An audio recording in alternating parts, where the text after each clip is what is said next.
I didn't know it was a thing, so I wasn't expecting anything like that, but probably the only time, you know, you can get MVP in tennis, so that's pretty cool. So I think it's something, one of the trophies I might actually leave outside the box. The Sydney Olympic Park is glowing under the Australian stars. The air is thick with the scent of a historic victory, and in the center of it all stands Coco Gauff. She isn't just holding a trophy, she is holding the official United Cup MVP award, the ultimate validation for the player who just carried Team USA to a legendary title defense.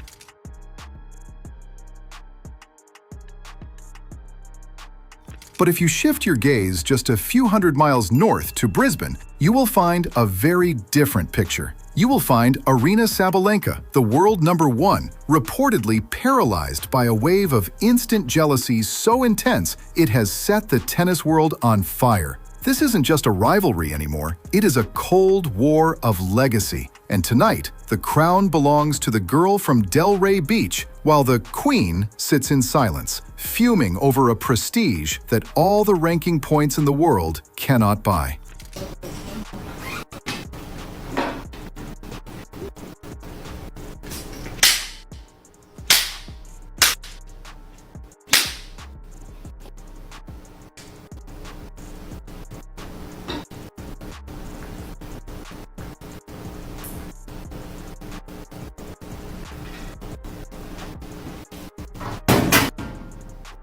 We have seen Coco Gauff grow up in front of our eyes, and her performance at the 2026 United Cup was a masterclass in why she is the true face of the sport. She went undefeated throughout the entire tournament. She didn't just win, she systematically dismantled her opponents. The highlight of the run was her straight sets demolition of Iga Świątek, a 6-4, 6-4 victory that proved her 2025 French Open title was no fluke. It was a warning. People aren't just cheering for Coco's tennis, they are cheering for her character, which stands in stark contrast to the often combative and bitter persona displayed by Sabalenka. Coco is the quintessential team player, a girl who didn't just play for herself, but for Team USA, forming a golden duo with Taylor Fritz that has become the most marketable asset in tennis history.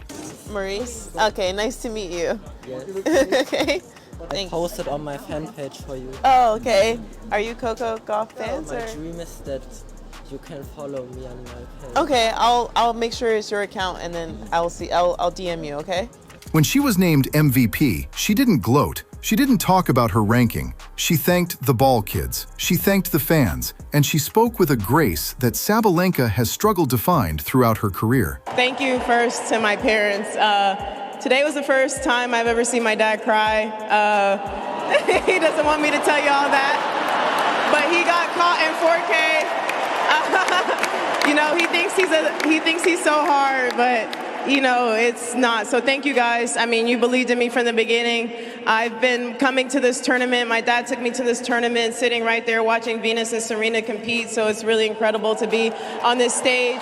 Rumors from the Brisbane tour suggest that Sabalenka's team is going nuts over the promotional disparity. Coco is on every billboard in Australia. Coco is the one being paired with Taylor Fritz for high glamour tours and beachside photo shoots that look like they belong in a fashion magazine. Coco is the one being handed the MVP trophy by tennis legends, while Sabalenka sits in the humidity of Brisbane, grinding away in relative obscurity. For a woman who prides herself on being the tiger of the tour, Sabalenka is looking more like a caged animal watching someone else eat her dinner. The truth is that you can win matches, but you can't force the world to love you, and that is a reality that is currently breaking Aryna Sabalenka's heart. Let's talk about the achievements that have brought Coco to this moment of absolute leverage. In 2025, she didn't just compete, she dominated. She conquered the red clay of Roland Garros, defeating Sabalenka in a final that many called a passing of the torch. It was a match that left Sabalenka so bitter, she famously claimed in the press conference that Coco didn't play incredible and that she had simply given the match away. The conditions were terrible and she simply was better in these conditions than me. She won the match not because she played incredible, just because I made all of those mistakes from like if you look from the outside, kind of like from an easy balls. If Iga would win me another day, I think she would go out today and she would get the win. It just, you know, like, yeah, it just hurts. Honestly, it hurts. Like. That lack of grace in defeat was the moment many fans turned on the world number one. They saw the mask slip, revealing a woman who couldn't stand to see a younger, more charismatic rival succeed. Contrast that with Coco Gauff, who used that victory to fund youth tennis programs and speak out on racial equality. Coco has built a brand worth over $30 million, not by being the best on a spreadsheet, but by being the best person in the room. The financial disparity is another source of instant envy. Coco Gauff is officially the highest-paid female athlete for the second year in a row. She has global partnerships with Mercedes-Benz, Rolex, and New Balance that make Sabalenka's endorsement portfolio look like a local sponsorship. With the CG2, we did a lot of sensor testing. That's the thing about New Balance. We keep evolving and making sure that it performs as well as it looks. Every time Coco lifts a trophy, especially an MVP trophy that highlights her individual brilliance within a team, her market value skyrockets. Sabalenka knows that her time at number one is a placeholder. She is the queen of the numbers, but Coco is the queen of the culture. Seeing Coco and Taylor Fritz celebrate their United Cup victory is the ultimate reminder of Sabalenka's isolation. She is a solitary warrior, often appearing defensive and cold, while Coco is part of a movement. Think about the psychological toll of this MVP award. The United Cup is unique because it forces players to work together, to show their personality, and to lead. Coco Gauff thrived in that environment. She was the anchor for Team USA, the player everyone looked to when the pressure was highest. When she stood on that podium, she wasn't just accepting an award for herself, she was accepting the keys to the kingdom. Sabalenka's reaction, or lack thereof, tells the whole story. While other players sent messages of congratulations, the Sabalenka camp has been silent, reportedly fuming over the princess treatment being afforded to the American star. But here is the thing. Coco Gauff has earned every bit of that treatment. She has stayed in the trenches, she has improved her game, and she has remained the most authentic person on the tour. The debate is now splitting the tennis community. Is it fair that the world number one is being overshadowed? Or has Sabalenka brought this on herself with her history of unprofessional outbursts and her choice to play in circus exhibitions for money? The warmth we feel for Coco is a reflection of her own light. She is a beacon of hope for every young girl who wants to be strong without being bitter. Sabalenka's jealousy is a reflection of her own shadows. She sees the world moving on from her brand of tennis and embracing the love and light of the Gauff era. This isn't just about who will win the Australian Open, it's about who has already won the hearts of the people. The 2026 season is barely a week old, and the narrative is already set. It is the story of an American icon who has finally found her voice and her power, and a world number one who is watching her legacy dissolve in a pool of envy. Coco Gauff has the money, she has the partner, she has the invite, and tonight, she has the MVP award. Aryna Sabalenka has a ranking and a heart full of fury. As the matches move to Melbourne, the tension will be suffocating. Every time the camera pans to Coco Gauff smiling with her trophy, know that somewhere in Australia, the tiger is pacing her room, going nuts over the fact that the world has found a new, better queen. Coco Gauff has arrived, not as a prodigy, but as a ruler. Her MVP award is the final piece of the puzzle that proves she is untouchable. We love you, Coco, for showing us that you can be the best in the world and the best version of yourself at the same time. As for the rest, the jealousy is just noise. The truth is in the trophy.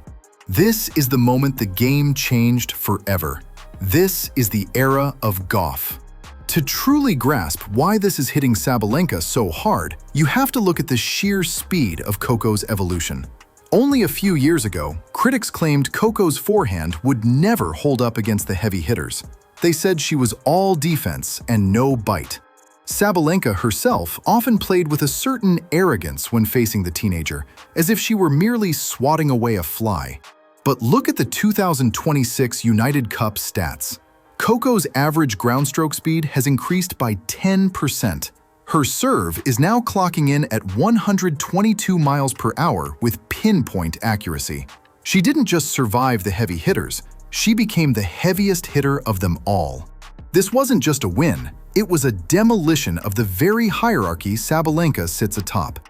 When the MVP was announced, it wasn't just for a few good matches, it was for a player who has redefined what is possible for an American woman in the post-Serena era. The emotional weight of this achievement cannot be overstated. We saw Coco's parents, Corey and Candy Gauff, in the stands, tears streaming down their faces as their daughter addressed the crowd. They know the work that went into this. They know the nights spent in hotel rooms across the globe, the sacrifices made when she was just a child dreaming of this moment. Contrast this warmth with the sterile, often aggressive atmosphere surrounding Sabalenka. Sabalenka often speaks of being a warrior, of the tiger, of fighting against the world. But Coco doesn't fight against the world. She brings the world with her. She invites us into her journey, her struggles, and her triumphs. That connection is what makes the jealousy so instant and so painful. It is a reminder that no amount of gym sessions or practice sets can buy the genuine affection of millions. The United Cup itself was designed for moments like this, to highlight the human side of tennis. We saw Coco and Taylor Fritz laughing during changeovers, sharing strategy, and genuinely enjoying each other's success.